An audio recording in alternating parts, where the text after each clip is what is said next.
कटोच है और मैं धर्मशाला हिमाचल प्रदेश से हूँ।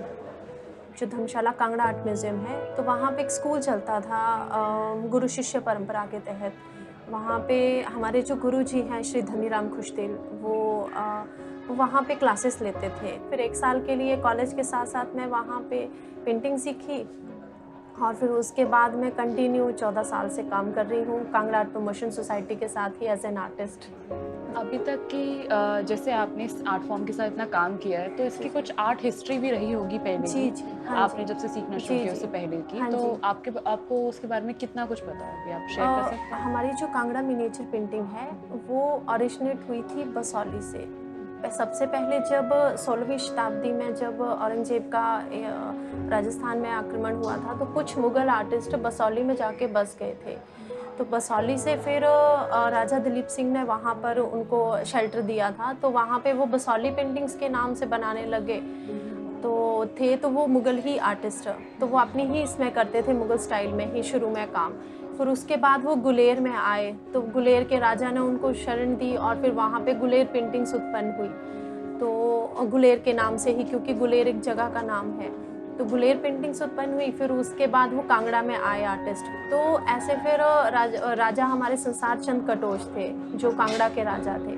उन्होंने शेल्टर दिया और फिर वहाँ पे कांगड़ा मिनिएचर पेंटिंग ऐसे स्टार्ट हुई। आप हमें इसका पूरा प्रोसेस बताएँगे कि आप कैसे पेंटिंग बनाना जी, शुरू जी। करते हैं, बेस से लेके एंड जी, एंड जी। पीस तक? हमारी जो मिनिएचर पेंटिंग है, उसमें जो शीट यूज़ होती है वो हैंडमेड शीट होती है यूज़। पहले के पुराने के बही खाते जो होते थे, उनको जोड़ के उनको जोड़ के शीट बनाई जाती थी, फिर उसमें पेंटिंग का काम होता था। तो सबसे पहले पेंटिंग में उसको बेस दिया जाता है शीट को। वो ज़िंक ऑक्साइड और खड़िया मिट्टी का और बबूल की गोंद का बेस दिया जाता है, ताकि उसमें एक नीला थोथा होता है, वो भी मिलाया जाता है ताकि उसमें कीड़ा ना लगे। फिर उसमें बेस दे के फिर उसके बाद उसमें स्केचिंग की जाती है पेंसिल से। फिर उसके बाद ब्रश के साथ स्केचिंग की जाती है। फाइनल स्केचिंग जो होती है वो ब्रश के साथ होती है। फिर उसके बाद उसमें हमारे जो स्टोन और वेजिटेबलाइज्ड कलर्स होते हैं, उनका बेस दिया जाता है स्केचिंग के बाद कलर्स पे। फिर घुटाई होती है बैक साइड में करके, जैसे ये पेंटिंग है, उसको बैक साइड करके इसमें घुटाई होती है। जैसे किसी पेपर वेट से कर लीजिए, शंख से कर लीजिए, शंख से घुटाई होती है, तब ये कलर स्मूथ हो जाते हैं। तो जो हमारे ब्रशेज़ होते हैं वो इससे अच्छे से चलते हैं फिर।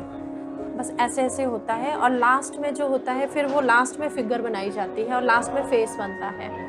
क्योंकि जब ये फेस और ज्वेलरी लगती है, तो ज्वेलरी उभरी हुई होती है और ये खड़िया मिट्टी से बनती है। खड़िया मिट्टी भी एक पत्थर होता है, जिससे ये वाइट कलर मिलता है हमें, उससे ज्वेलरी सारी लगाई जाती है।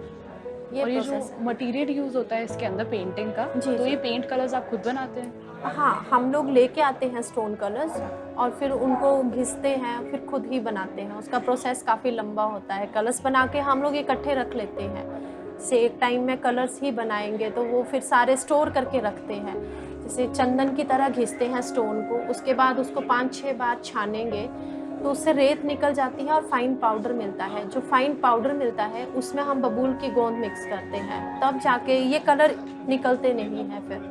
ये इसके साथ सेट हो गए हैं, बबूल की गोंद के साथ। ये हमारी पहाड़ी शैली के ऊपर पेंटिंग है। इसमें हमारे जो चंबा का कल्चर होता है, चंबा और कांगड़ा का जो कल्चर होता है, गद्दी गद्दन का, वहाँ पर एक कम्युनिटी है गद्दियों की, तो उसके ऊपर बनाई गई है। ये हमारा सारा ट्रेडिशनल है। इसमें गद्दी गद्दन बैठे हुए हैं, हिमाचली टोपी, पीछे जो धान होते हैं, धान का जो घास बच जाता है, हमारे यहाँ पे ऐसे इकट्ठे करके उसको रख देते हैं, तो उसके साइड में बैठे हैं।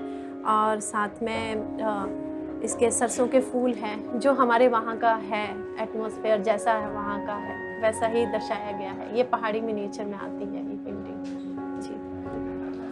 14 ईयर से आपने जैसे सीखा, तो जी, कुछ ना जी। कुछ चैलेंजेस तो आपने फेस करे होंगे ना, कुछ डिफिकल्टीज? काफ़ी चैलेंजेस, क्योंकि मेल डोमिनेटिंग ज़्यादा होता है, क्योंकि मेल्स ही हैं इस लाइन में हमारी जो है, तो वुमेन्स को निकलना बहुत मुश्किल होता है उसमें। लेकिन हमारे गुरुजी काफ़ी सपोर्टिव हैं और सोसाइटी हमारी काफ़ी ज़्यादा प्रमोट करती है। ये नहीं, हम 2 फीमेल आर्टिस्ट सोसाइटी में काम करती हैं और एक मेल आर्टिस्ट है जो मेरे सीनियर हैं। तो सोसाइटी और जो गुरुजी हैं उनका काफ़ी सपोर्ट है, तो इसीलिए मैं 14 साल से कंटिन्यू कर पाई हूँ मैं काम। और साथ में फैमिली का भी काफ़ी अच्छा सपोर्ट है मिनिएचर पेंटिंग को सीखने के लिए, और उनको खुशी होती है कि मैं बाहर जाती हूँ और अपनी स्टेट को भी रिप्रेजेंट करती हूँ, तो उस वजह से उनको भी काफ़ी प्राउड फील होता है। कोई एंटर करें इस प्रोफेशन में प्रोफेशनली या सिर्फ सीखने के लिए, जी जी। तो आप उनको क्या एडवाइस देंगे जो आपको शायद नहीं मिली शुरू में? हाँ, मैं यही एडवाइस दूंगी, जो सीख रहा है छोड़े ना उसको, क्योंकि अगर हम नहीं करेंगे तो आगे की हमारी जनरेशन को भी नहीं पता होगा कि ये हमारा ट्रेडिशनल आर्ट वर्क है। क्योंकि जब मैंने सीखा था तो मुझे भी नहीं पता था कांगड़ा मिनिएचर पेंटिंग के बारे में। जब मैं गई, मैंने वहाँ पे देखा तो मेरे को इंटरेस्ट बना, तो मैंने सीखा। जब हम आगे की हमारी जनरेशन नहीं सीखेगी तो उनमें भी उनको पता ही नहीं होगा। अगर हमने छोड़ दिया तो उनको भी पता नहीं होगा कि ये ऐसे हमारी कोई आर्ट भी थी। तो इसीलिए मैं ये चाहती हूँ कि जो भी सीख रहा है उसको आगे कंटिन्यू करे।